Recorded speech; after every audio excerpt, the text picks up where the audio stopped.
नमस्कार प्यारे साथियों, स्वागत करती हूँ आप लोगों को आपके प्यारे से यूट्यूब चैनल दिशा सेंटर में। तो आज की इस वीडियो में मैं आप लोगों के लिए बिहार पुलिस टॉप 40 प्रश्न लेकर आई हूँ। ये ऐसे प्रश्न हैं जो कि बिहार पुलिस के एग्ज़ाम में प्रीवियस ईयर क्वेश्चन में पूछे गए हैं। अगर आप इस वीडियो को शुरू से लेकर अंत तक देख लेते हैं तो यकीन मानिए कि आपसे बहुत सारे ऐसे प्रश्न हैं जो कि बन जाएगा। तो इस वीडियो को शुरू से लेकर अंत तक ज़रूर देखिएगा, क्योंकि इस वीडियो में मैं आप लोगों के लिए प्रीवियस ईयर क्वेश्चन लेकर आई हूँ जो कि मोस्ट VVI है और इसे आप रट लीजिए। क्या कर लीजिए? रट लीजिए। और इस वीडियो के लास्ट में मैं आप लोगों को 2 प्रश्न देने वाली हूँ जिसका आपको कमेंट में जवाब देना होगा। तो चलिए इस वीडियो को स्टार्ट करते हैं। बट स्टार्ट करने से पहले मेरा एक छोटा सा रिक्वेस्ट है कि अगर आप इस चैनल पे नए हैं तो इस चैनल को जरूर से सब्सक्राइब कर लीजिए, साथ ही बेल आइकन वाले बटन को ज़रूर प्रेस कर लीजिए ताकि जब भी मैं वीडियो अपलोड करूं सबसे पहले नोटिफिकेशन आप तक पहुंचे। तो चलिए इस वीडियो को स्टार्ट करती। सामने प्रश्न है। प्रश्न नंबर 1 है कि पृथ्वी पर दिन और रात होते हैं, तो इनमें से आपका सही जवाब हो जाएगा दैनिक की गति के कारण। कहीं कहीं पे आपको घूर्णन गति भी मिलेगी, तो दैनिक की गति को ही घूर्णन गति कहा जाता है। तो इसीलिए क्वेश्चन नंबर 1 का option number A is right answer हो जाएगा। अब अगले प्रश्न पे चलते हैं। प्रश्न नंबर 2 है कि सबसे बड़ा ग्रह है।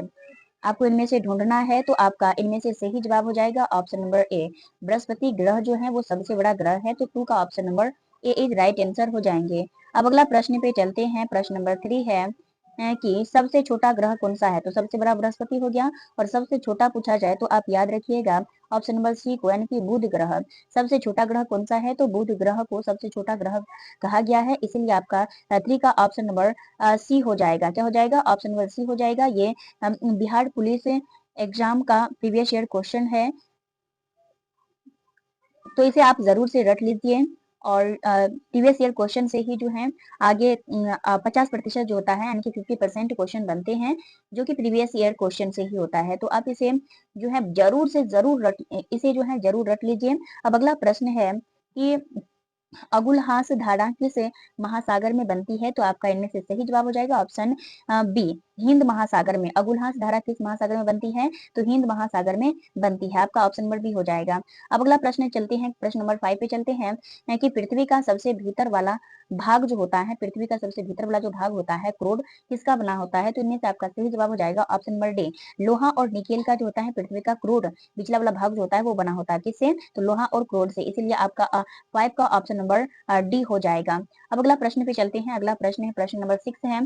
प्रश्न नंबर क्या है? 6 है कि मैग्नीज के उत्पादन में भारत का दूसरा स्थान है। मैग्नीज के उत्पादन में भारत का दूसरा स्थान है।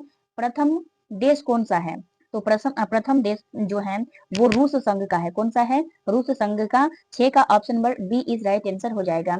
अब अगला प्रश्न पे चलते हैं। प्रश्न नंबर 7 है, निम्नलिखित में से कौन देश कोयले का सबसे बड़ा उत्पादक है, तो आपका सही जवाब हो जाएगा ऑप्शन नंबर सी। 7 का ऑप्शन नंबर सी हो जाएगा अमेरिका। अमेरिका देश कोयले का सबसे बड़ा उत्पादक देश है। अब अगला क्वेश्चन पे चलते हैं। क्वेश्चन नंबर 8 है कि इनमें किसको जापान का मैनचेस्टर कहा जाता है, तो जापान का मैनचेस्टर जो है ओ ओसाका को कहा जाता है। किसे कहा जाता है? ओसाका को कहा जाता है। आपका option number A right answer हो जाएगा 8 का। अब प्रश्न नंबर 9 पे चलते हैं। प्रश्न नंबर 9 क्या है? प्रश्न नंबर 9 है प्रश्न नंबर 9 है कि भारत के स्वतंत्रता संघर्ष के दौरान डेक्कन एजुकेशनल सोसाइटी नामक संस्था की स्थापना किसने की, तो आपका सही जवाब हो जाएगा ऑप्शन नंबर सी, बाल गंगाधर तिलक जो है वो DES यानी कि डेकोन एजुकेशनल सोसाइटी की स्थापना की थी। अब अगला प्रश्न पे चलते हैं। प्रश्न नंबर 10 है। प्रश्न नंबर 10 है कि 1857 के गद्दर के समस्या का गवर्नर जनरल कौन था, तो इस वीडियो में मैं आप लोगों को टॉप 40 क्वेश्चन बताने वाली हूँ। तो 1857 के गद्दर समय भारत का गवर्नर जनरल कौन था, तो आपका सही जवाब हो जाएगा option number A, Lord Canning. 1857 के गद्दर समय के गवर्नर जनरल कौन था, तो लॉर्ड कैनिंग थे। आपका option number A right answer हो जाएगा 10 का। वन है कि भारतीयों के लिए नारा किस संस्था ने दिया, तो आर्य समाज ने दिया। किसने दिया? आर्य समाज ने। 11 का option number B is right answer हो जाएगा। अब अगला प्रश्न पे चलते हैं। प्रश्न नंबर 12 है कि विंध्याचल और सतपुड़ा पहाड़ियों के बीच से होकर बहने वाली कौन सी नदी है, तो आपका सही जवाब हो जाएगा गोदावरी नदी। गोदावरी नदी जो है वो विंध्याचल एवं सतपुड़ा पहाड़ियों के बीच से होकर के गुजरती है। ऑप्शन नंबर डी हो जाएगा 12 का। अब क्वेश्चन नंबर 13 पे चलते हैं कि investor pro protection fund, investor protection fund जो है किस संस्था ने स्थापित किया है? तो आपका सही जवाब हो जाएगा ऑप्शन नंबर सी। 13 का option number C is right answer हो जाएगा। यानी कि सेबी ने जो है आईपीएफ संस्था की स्थापना की। इन इन्वेस्टर प्रोटेक्शन फंड की स्थापना किसने की? तो सेबी ने। अगला प्रश्न पे चलते हैं। 14 क्वेश्चन है कि फंडापुर एवं करवार कच्छ वनस्पति संस्थान कहाँ स्थित है? तो आपका सही जवाब हो जाएगा, ये जो है कहाँ स्थित है? तो कर्नाटक राज्य में स्थित है। कहाँ पे है? कौसे कर्नाटक, कौसे कुंडापुर, कौसे कर्नाटक, कौसे कुंडापुर। अगला प्रश्न है, प्रश्न नंबर 15 है कि भारत के प्रथम बहुउद्देशीय परियोजना किस नदी पर बनाई गई थी? तो आपका इनमें से सही जवाब हो जाएगा दामोदर नदी पर। ऑप्शन नंबर 15 का option number C is right answer हो जाएगा। भारत की प्रथम बहुउद्देशीय परियोजना किस नदी पर बनाई गई है? तो आपका ऑप्शन हो जाएगा दामोदर नदी पर बनाई गई है।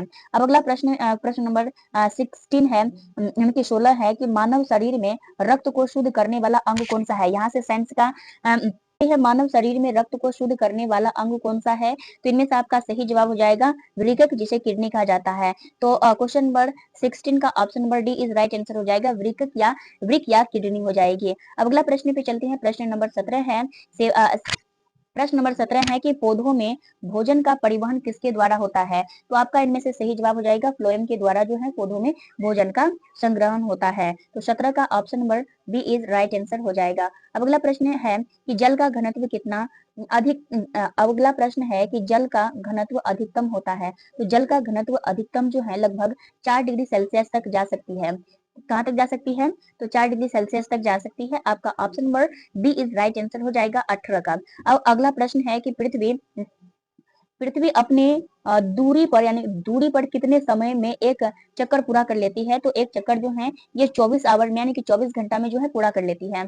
आपका option number A is right answer हो जाएगा ऑप्शन क्वेश्चन नंबर 19 का। अब अगला प्रश्न है 20 है कि मानसून भारत में कब आता है? देखिए मानसून जो है ये भारत में गर्मियों के मौसम में आते हैं। तो 20 क्वेश्चन का जो है क्वेश्चन नंबर 20 का option number B is right answer हो जाएगी। अब अगला प्रश्न पे चलते हैं। अगला प्रश्न है कि गंगा और यमुना नदी का संगम कहाँ होता है?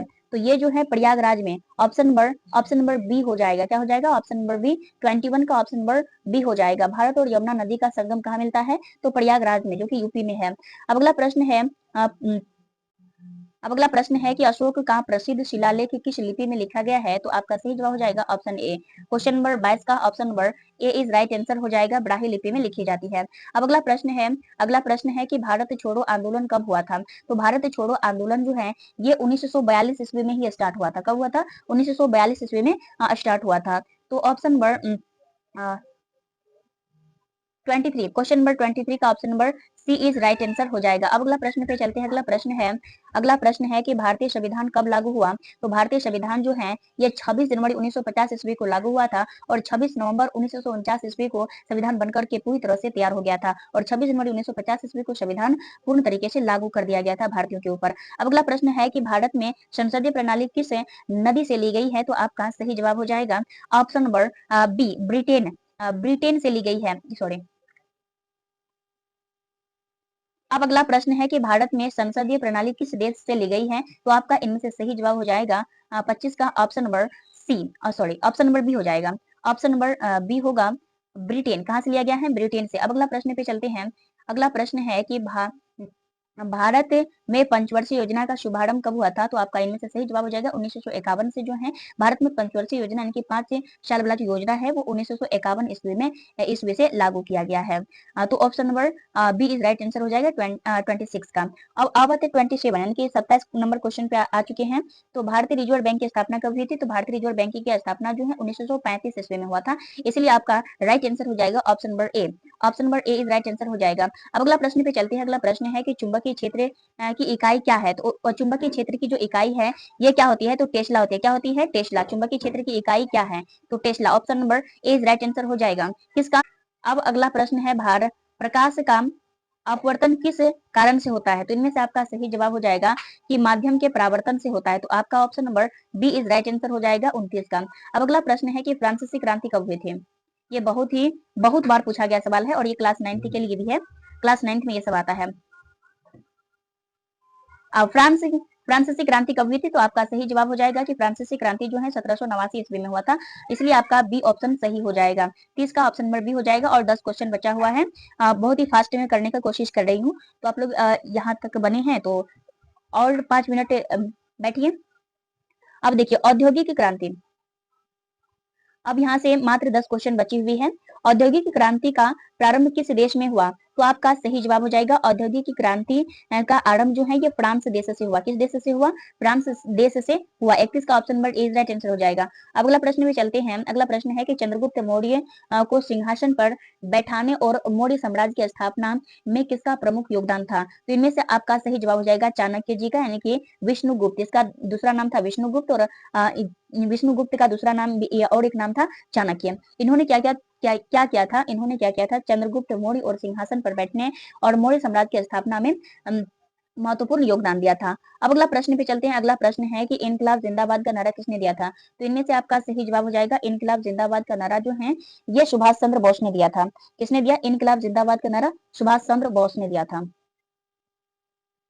तो option number C is right answer हो जाएगा। अब अगला प्रश्न है, प्रश्न नंबर 33 है कि कौन सा शहर भारतीय स्वतंत्रता आंदोलन के दौरान साबरमती आश्रम के लिए प्रसिद्ध था? तो आपका सही जवाब हो जाएगा अहमदाबाद। क्या हो जाएगा? अहमदाबाद। कौन सा शहर भारतीय स्वतंत्रता आंदोलन के दौरान साबरमती आश्रम के लिए प्रसिद्ध है? तो अहमदाबाद हो जाएगा।